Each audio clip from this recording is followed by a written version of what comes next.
Check it, everybody. So that was my cool opening. I hope you liked it. I forgot to go like this when I did it, so check it. Yeah. Today's review is of another kind of potato, my favorite thing, called la Ratte. So whenever I talk about la Ratte potato, people always are like, oh no, it's like rats, that must make it scary. No, it's just another potato. It's just a French word. Nothing scary. It is just a potato. It's not a potato that's been infested with rats, but la Ratte is the name. Okay, and you will see that this is the plant that I'm going to be digging today. And you'll notice there's no actual potato plant in here. It's just like all weeds. And the reason for that is because for this review, we're harvesting a fully mature potato plant. So you can see here, this dead stuff here, this was the potato plant, right? So you can see all these dead stalks. These were the stalks of it. And I'm basically showing you today that you can pick potatoes after the plant is dead. In fact, that's when the potatoes are at their biggest, because all the energy from the plant has gone into the potatoes. So the plant's died and the energy's gone into the potatoes themselves to make them as big as possible. And then as soon as all of the plant has died, obviously the potatoes can't grow anymore after the plant's died, so you might as well just harvest it. It's better to harvest them sooner rather than later, because if you leave it too late, then all the pests and bugs will eat the potatoes. So without further ado, I'm going to start digging some of these. So another thing to know about la Ratte variety is that it's a fingerling potato. That's another thing that makes people go, oh, it's a fingerling potato. That sounds like fingering. And then they get really pleased with themselves for making the joke that it's a fingering potato. It's not fingering, it's fingerling. What fingerling means is that it's a long, thin potato. Okay?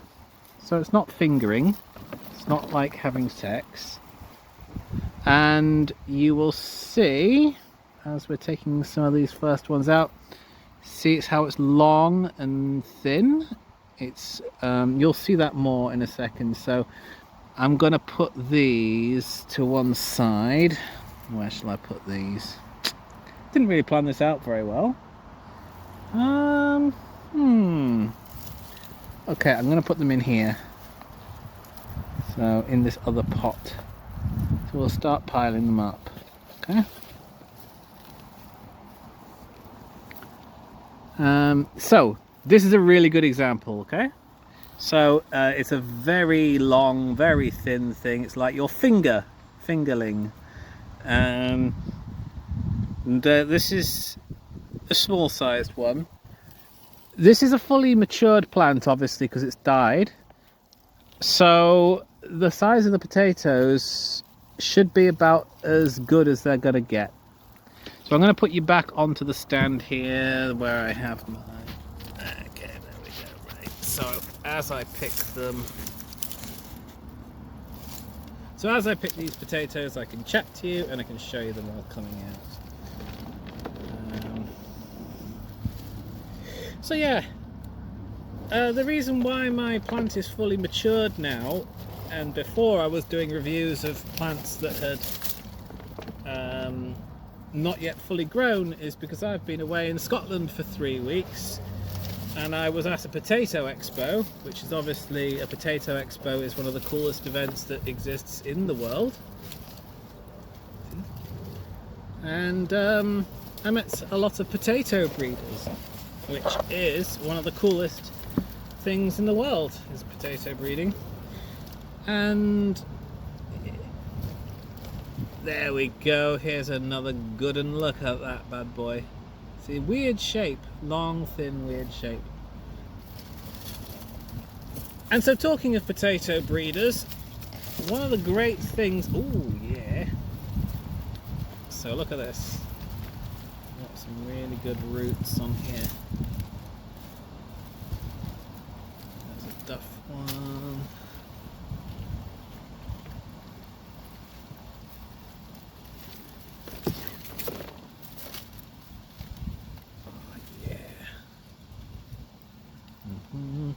So yeah, oh wow, there's so many.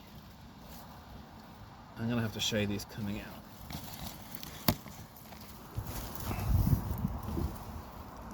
Oh yeah. So we should get, oh ha ha ha, yeah man.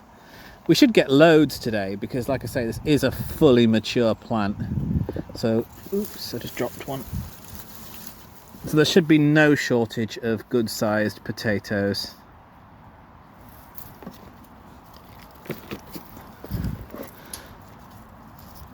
Oh yeah, look at that one. So talking of potato breeders, oh yeah, yeah. I keep getting distracted by, you know, potato. Oh, that's a good sized one. There's so many. Okay, I'll show you them afterwards, but you get the idea. Like the soil, there's more potato than there is soil. This is a very, very good yielding potato.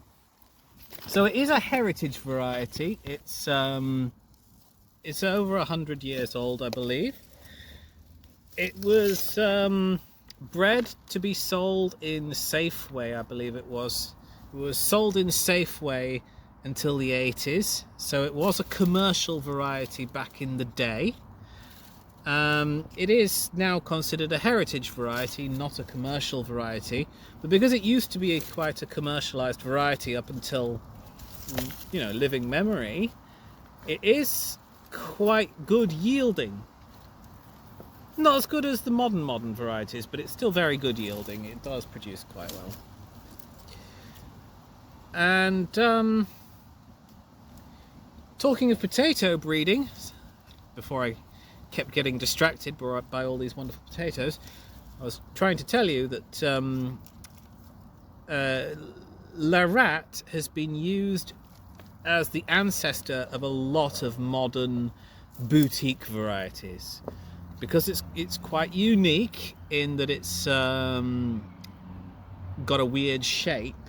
It's been used to produce interesting shapes in modern varieties when crossbreeding, and it has quite good eating qualities and good yield, but it's still considered to be itself an ancient boutique variety. So they often cross this with the really good quality but low yielding potatoes to sort of maintain the quality but to increase the yield.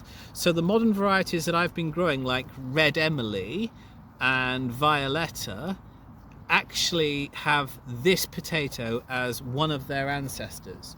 So Red Emily is a cross between this La Ratte and Highland Burgundy, which is a really nice red one that has good eating quality. So of course the result was a red potato with really good eating qualities, but had a good yield and maintained that quality in the next generation. So these are still coming out thick and fast. There's just so bloody many of them. The yield's going to be absolutely nuts. Oh, now we're getting down to the bigger ones. Look at that bad boy. Yeah. I love these. So what's the eating quality of this like? Well, it's actually a waxy potato. It's in the waxy camp, which is very unusual for me. Now, most modern varieties are in the waxy camp because they process better in industry.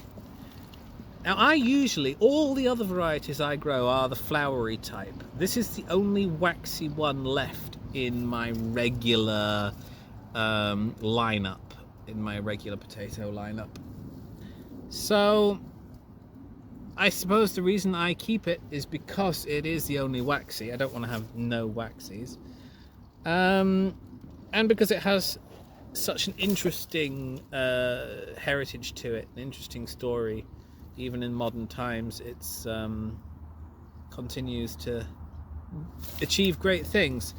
And the eating quality is a very buttery flavour. The flavour is very good. Yeah, it's a very good flavour. Very high quality. Ooh, another big one. So I often cook it in butter, simply because it is so nice and buttery already. It's a very yellow potato, which psychologically as well helps with the feeling of butteriness when you eat it. And I have no problems with it. It's quite a nice strong flavour. It doesn't go crispy very well because it's a waxy. Now the flouries, they go crispy. I like to make chips and roasties. This one's not quite so good at going crispy, so if you do make it grow crispy, you often end up overdoing it and it gets really dry and chewy. So I tend not to crisp it.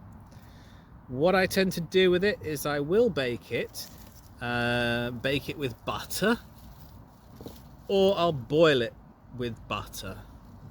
It's very good for that. And yeah, you can sort of taste the heritage in the potato. You can tell that modern varieties were bred from it, but it's just better tasting than modern varieties. It still grows well in the modern era for a heritage one. It's a medium-sized plant. It grows lots and lots of little shoots. So some plants are very big and rigid. They have like a tree trunk style stem. This doesn't. This puts out a lot of stems. So you'll get like 100 little stems. It's like 100 little plants when it's growing, even though it's all one plant. So it's a medium-sized plant, medium to small sized. It likes to spread. Ooh.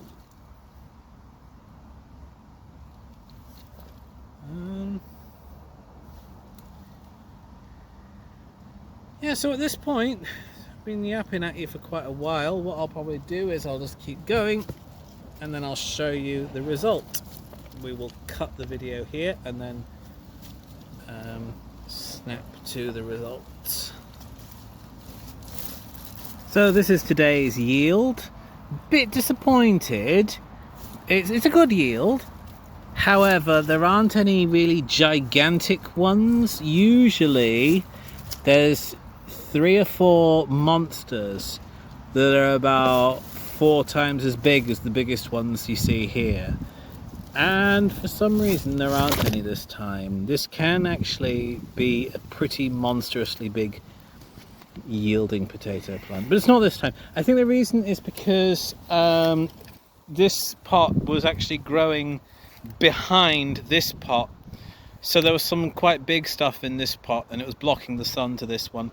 So yeah, but don't worry, usually La Ratte is a very high yielding potato variety. And so I'm going to show you butter baked La Ratte potatoes. Yeah, rude boy. Yep, so this is what they look like cooked. Beautiful yellow buttery potatoes. These are to die for. I don't think I'm going to check one on camera though, because they're so hot when they first come out of the oven that I'll probably end up burning myself. But yeah, ta-da! Butter baked La Ratte potatoes. This is the best way to cook them. And yeah. Thank you very much for watching. Ow, ow, ow, ow, ow, ow. Okay, no, I'm going to have to eat one because you guys are watching. Okay, 1 second.